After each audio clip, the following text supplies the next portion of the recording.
Hello and welcome to episode 5 of Piano Lessons. Here once again, Phil Graham and Marc Piano. Marc, welcome. How has your week been? Phil, it's been good. Lots going on and looking forward to discussing some of the topics. Absolutely. By looking forward, I know that you're hot under the collar on some of these, so let's jump straight into the piano recital and see what you'd like to get into. Revolut, I'm sure you still got a green light to start offering digital asset services in the UK last week, which was great. No mean feat getting that past the FCA at the moment. So congratulations to them. And hot from Token 2049 in Singapore, which some of our colleagues went along to. We saw that BitMEX announced that it was going to launch its own token by the end of the year. Be interesting to see how that plays out for them, having gone through a relatively bumpy ride over the last few years. Meta rolled out an NFT sharing feature on Facebook and Instagram, which allows users to connect their wallets and share their collectibles, and has to be part of the sort of evolution of how we will use our JPEGs. And this in contrast to Apple, which I saw that actually a number of the NFT marketplaces have commented that Apple are really making the NFT startup world a very hard place.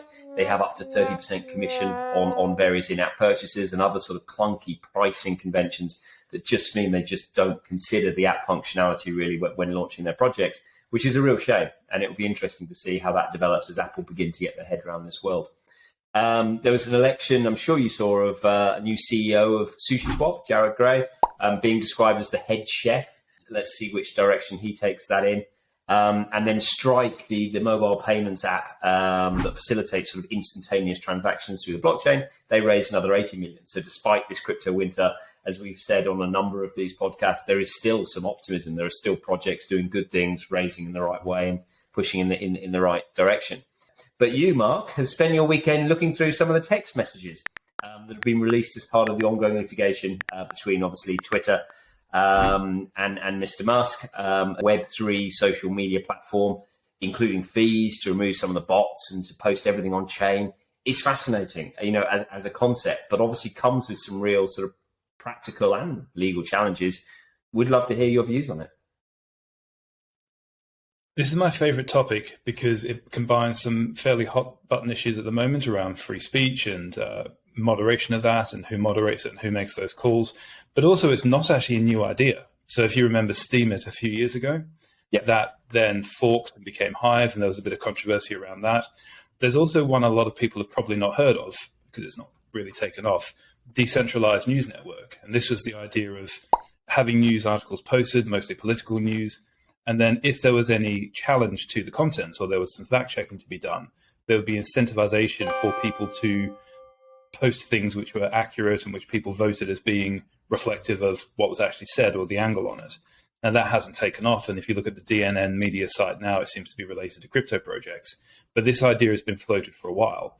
Some practical issues around it. It's expensive to write data to the blockchain, but also free speech. There's a line between that and posting and using illegal content. And if you write something to a blockchain, it's theoretically immutable. Now, files and videos are hosted on IPFS or other global file sharing sites, but the content itself, if that's written and hard-coded into the chain, that could potentially create some sticky issues around data privacy or facilitating criminal activity or even distributing the proceeds of criminal activity. So not sure it's necessarily the correct idea in terms of the practicality of it, or that it's even going to go off the ground. And I think you see so much around the sort of Twitter sphere, around edit buttons and around some really high-profile celebrities that have been caught out by something they posted 10 years beforehand in a variety of news stories, that all of this content, as you say, whilst it's a very interesting idea, can lead to some really sort of further problems going forward. But let's, again, see how it plays out. Right, onto the piano solo. This week, we saw the CFTC chairman saying Bitcoin could double in price if there's a CFTC regulated market. A slightly odd statement to hear from a regulator. All right, for a start, I've never heard a regulator make a statement like that. The idea that if you let us control things, you could make more money. So really? This is nuts. So there's a bit of context here. There's a turf war going on between the CFTC and the SEC as to who's going to regulate crypto. But the wider issue I have is that this is being positioned as if we regulate this space in a controlled and mature way, it opens the door for institutional flow or institutional players coming in. And my issue is that's not why this technology was created. It was created, okay, after 2008, but it was a direct alternative to the existing central banking system and the problem of fractional reserve banks and the problems of bailouts and giving people a full moral hazard environment. And that's why Bitcoin was originally created. There was talk back in 2015, 16, 17 of banking the unbanked and democratizing access to finance and allowing people to organize and manage human affairs in a fair and verifiable manner. But now that seems to be going out the window, and it's all about getting the institutions in, getting the institutional inflow in. What's the point of this tech if it's just going to allow the existing players to consolidate their positions or to create a new old guard?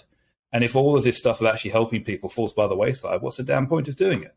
So I can, on the one hand, there's that argument. On the other hand, I can see the benefit of a maturing market and maybe trying to get rid of some of the scammers and some of the nefarious actors. We don't have any kind of guidance in the US as to what this is going to take. There's a framework published. Who knows what that's going to be? Maybe it's case-by-case enforcement actions. Who knows? Who's actually going to be the regulator? We've got these two regulators duking it out.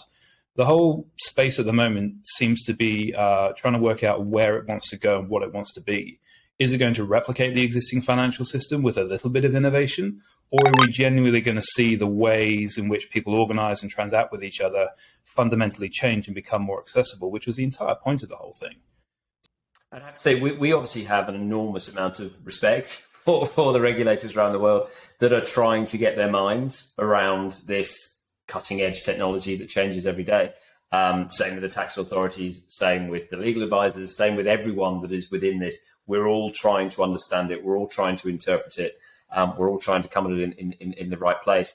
There is obviously this dream of what this world could become, what this technology could achieve. But it does have to come with clearly some form of guidelines, parameters, safeguards as to how it can be operated. Finally, the piano tuner. I strongly suspect this one has come from one of our litigation friends. Why aren't we seeing more of a blow up in litigation and insolvencies? We saw a whole raft, in and around the lunar crash and sort of the talk of a new crypto winter, but they seem to have slowed down.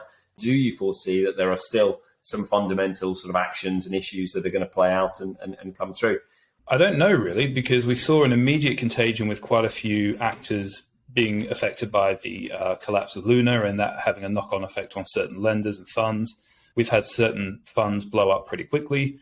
Now, even though things seem to be a bit quieter and we're not seeing this widespread contagion affecting other markets, if you look at FTX, for example, they jumped in on potentially some not great commercial deals by their own admission, but they wanted to save certain players. I don't think we're going to see a continued spread of the contagion because I think it's been several months now and not everyone took the same position. We have to remember that just because a few players were affected by it doesn't mean everyone's going to be affected by it. Now, there's unforeseen consequences and there's certain concomitant effects of some of these insolvencies.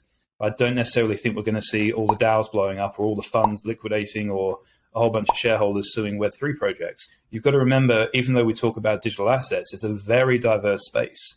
And so just because there is an event doesn't necessarily mean everyone's going to get caught up in it. So we may do, we may not do. I think we've seen the worst of it over for now, and let's see what happens after that. I mean, I think on the fund side, obviously we saw 3AC and a few other smaller funds obviously have some serious problems.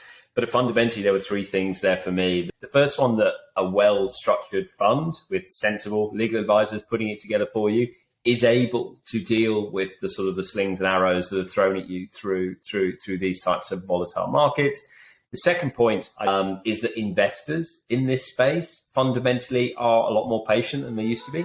I think there was this sort of terror as an investor going in and sort of dipping your toe, and then as soon as there was any kind of fright, coming back out again and saying you didn't want exposure. I think those investors that come in now understand the exposure, understand the risk, understand the volatility, and hope still that the long-term play that the manager has put together for them will ride out. The final one that you really have to look at is the strategies that currently people are running. They're no longer sort of relatively simple strategies that will be fundamentally thrown out by these types of crashes and these types of effects.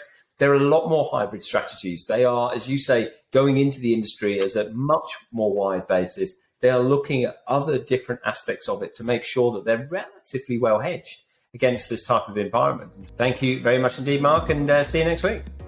Thank you, Phil.